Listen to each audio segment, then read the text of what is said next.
okay, this is fun. This is going to be great. I got Sarina from the PRC. And now the PRC, I've got a little bit of history with the PRC, and viewers of the show may have seen, I've done an episode already with your executive director, Danielle, and so I think the PRC is, I mean, really, truly, let's be honest, the city of New Orleans looks the way it does today because of the PRC. Thank you. Yeah, is that fair? I mean, we like to think so. And it's not just the PRC; it's the people who are invested in the PRC who believe in our mission. That's the Preservation Resource Center. Yeah. So we are. We've been around since 1974, doing historic preservation work.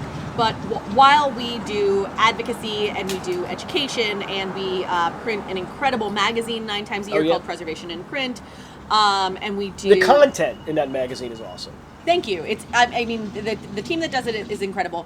But the cool thing about it is that none of these things are possible without the people of this city doing preservation, believing in our old buildings. So the content is there because people are renovating these buildings, because people love these buildings, because people live in these buildings and their stories are there. And so the PRC is facilitating this. We're telling the story of preservation. We're sort of helping people love on their old buildings. And when you say buildings, and people live in the buildings, we're here today to talk about a very specific type of old building, and that's shotguns. Yeah. And I did, when I bought my house from the PRC in Holy Cross, it was a shotgun. We ended up selling that house. I actually live in a double shotgun. And today we're sitting here at my new coffee shop on Magazine Street, CR, and it's at 3618 Magazine.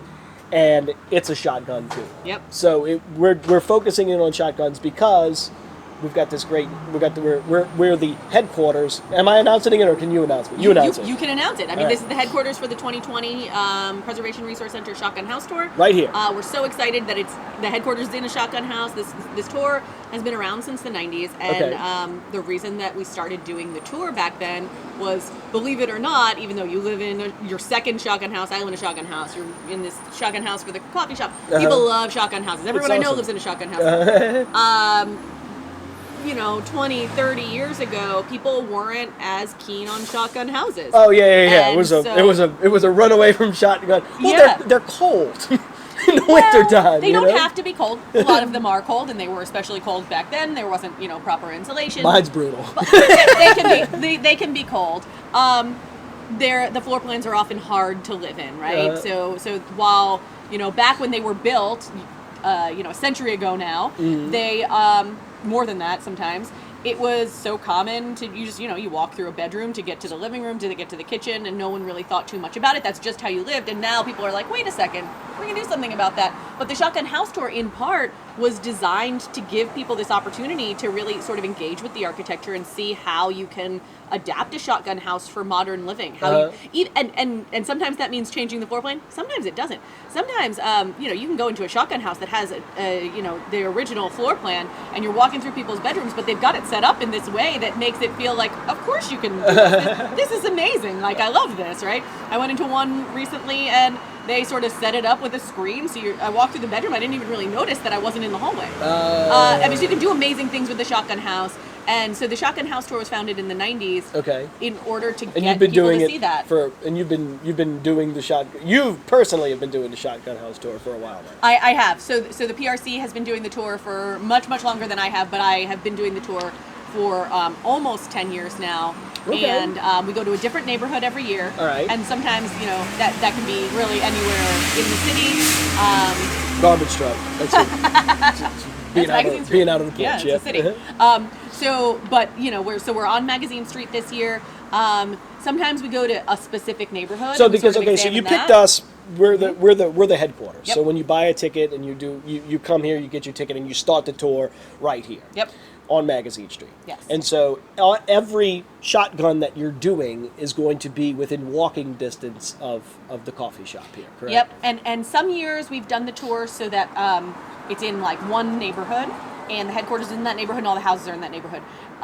This has given us an incredible opportunity to sort of be near the intersection of Magazine and Louisiana, which is this amazing sort of commercial intersection. Magazine Street is this amazing corridor that just like it spans so many neighborhoods in New Orleans. Oh, yeah. So the tour is actually in 3 separate neighborhoods this year. Okay, so your neighborhoods that they're the Garden District? So we're not in the Garden District, Not in District. actually. Okay, so back.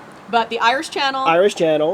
This is in East Riverside. East Riverside, which no one ever I don't ever tell people it's at East Riverside because nobody knows where East Riverside is. But this is East Riverside. It's a small little neighborhood, and it's on this side of between the river and it's an awesome neighborhood. I've met so many cool people here. It's really, really cool. It's a neat neighborhood. And then the other side of the street. The other side of the street is Turro-Bulani.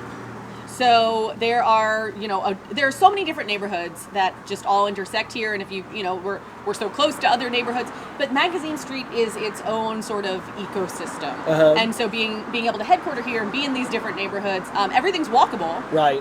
But they're not necessarily, you'll see these different sort of parts of this area of the city.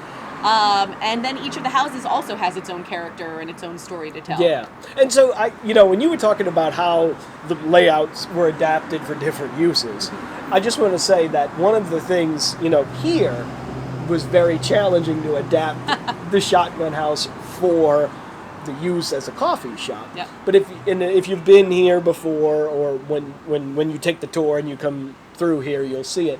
The bar room is in a whole different room, and you have to walk through the front room to get to the bar room.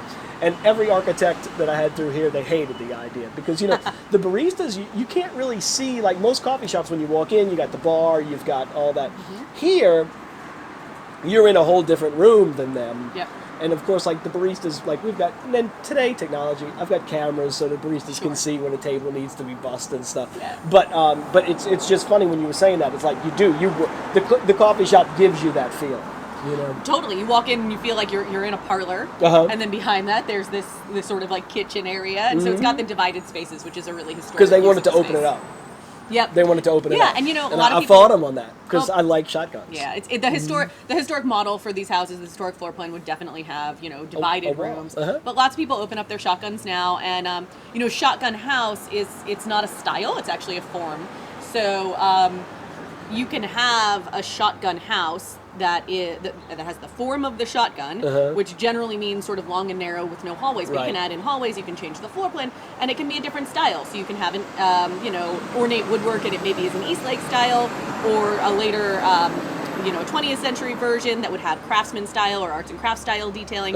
But the form is still the shotgun house, and so it's this amazingly adaptable type of architecture that we've been building in the city for so long, and when people have different stylistic choices, they can just sort of like use that to build to sort of ornament their shotgun house, but it's still a shotgun house. Because it's the I guess in my brain when I look at a house and if I'm looking at a Creole cottage or a shotgun, the roof line is perpendicular, right? Yes. To a shotgun's roof line is perpendicular to the street. Exactly. That's what makes a shotgun a shotgun. Well, that's one of the characteristics that would make it a shotgun. Creole cottages, when you look at them, the roof line's going to be parallel to the street. Shotgun's going to be perpendicular to the street. And then you were talking about like different styles. So like this one here with the brackets and stuff, like it's obviously been like, and then what's the give me the name for what's the above the windows there? There's the entablatures on the windows. I mean, this is really a bracketed style shotgun. Is that what you would call it? Yeah, not Italianette. It's very literal. You can call this a bracketed style. A bracketed style. It's got other stylistic detailing on it, but like the most common thing that you're going to see just all over New Orleans is a bracketed style. It's so interesting because it's literally just calling out sort of a very prominent feature on the house. So a lot of times people think that these architectural terms are really sort of like highbrow, and you're not. I'm not it's really know what not. that It's a bracket. Is the bracketed style shotgun because it has brackets, and so architecture is really actually it's so you can really access it. It's just the buildings we live in, and so there's language to describe them. And once you sort of speak a little bit of the language, it's so easy. It's easy to that's that. Right. Yeah. Mine, the one I bought from y'all in Holy Cross was arts and crafts. Yep. It was an arts and crafts here. But before you go, and this is going to get into another big topic, I guess. But before you go, every time I read, and if there's an article about the shotgun houses, I read it. I like that sort of thing. But there's a lot of is there a lot of conjecture on where the shotgun house started, or there is. There's a lot of like why and then it's obvious like there's something because there are buku of them. They're everywhere. Yep. So like what's your take on the shotgun origin? So to start, I'm not an expert on that. Okay. I've spoken with lots of different architectural historians who have very different opinions, beliefs about where shotgun houses came from. So I'm not going. This is not fact. I mean, it's such a cool thing because Well, you've obviously talked to more people about shotgun houses than most people, so your opinion is valid. One interesting theory that I've always been curious about is I've heard a couple of scholars say that they believe the shotgun house is linked to a West African style of building, and so there were these long, skinny houses that were built in West Africa in like the 1700s. They were generally 1 room wide, 3 to 5 rooms deep. They would have a front porch and a detached kitchen in the back, and no hallways going through. You see that same kind of form pop up in Saint-Domingue in the 19th century, and then pop up in New Orleans also in the sort of early 19th century in New Orleans. So if you think about West African communities and where they were building, you actually had a lot of free people of color coming from Saint-Domingue to New Orleans after the first successful slave revolt in 1809. So they brought that with It's them, possible that came. I don't want to say that that's fact. There's like lots of different options. Stories. I often think with architecture, everything sort of, it's like gumbo, right? It's coming from different places. Right. So maybe that happened, and then we also, one theory is because we are sort of shaped by the river, the larger plantation properties and then the ways that properties got subdivided were related to the river, so we sort of naturally tended towards long, skinny lots. So maybe you pair both of those things together. I don't know necessarily. There's all these different ideas. I like to think it sort of takes everything coming together. Gumbo's like that, jazz is like that. Like you can't say this is where it came from. Jazz is just from this community doing. Right. It's not any one type of music. It's all the types of music together. I think our architecture's a little bit like that when you look at it, the tout ensemble, as they say, of the city. So when you go when we go and when you said that, it's funny to see how it's also incorporated things over time. So like open floor plans have now become part of the shot. I don't know if your shotgun tour this year has any shotguns with big wide open floor plans. It certainly does. It has such a wide variety. Like there's some shotguns that have a more traditional floor plan where you walk in. We have a 3-bay. That means a bay is a door and window opening. So there's a door and 2 windows. You walk into the sort of entryway, and it's got something of this sort of historic parlor setup. And then we've got a shotgun house where actually they've sort of reoriented the entryway for their own use, and you walk in and you wouldn't even know that you're in a shotgun house necessarily, but from the street they've kept this historic building, but they've sort of adapted the way that they want to live in it. So you walk in and it's got this amazing open floor plan that doesn't even orient itself in that linear fashion the way that you think of a shotgun house, because they've been able to sort of like reinvent and reimagine the way the space is used. So that's a good part. That's a good reason to come to the tour. Absolutely. Okay, and the tour, and we've gone through this, and now that we're wrapping up, I forget, like, we didn't say when it was. So yes. I will put it up on the screen. It's it's Preservation Resource Center, PRC's Shotgun Home Tour, and it's when?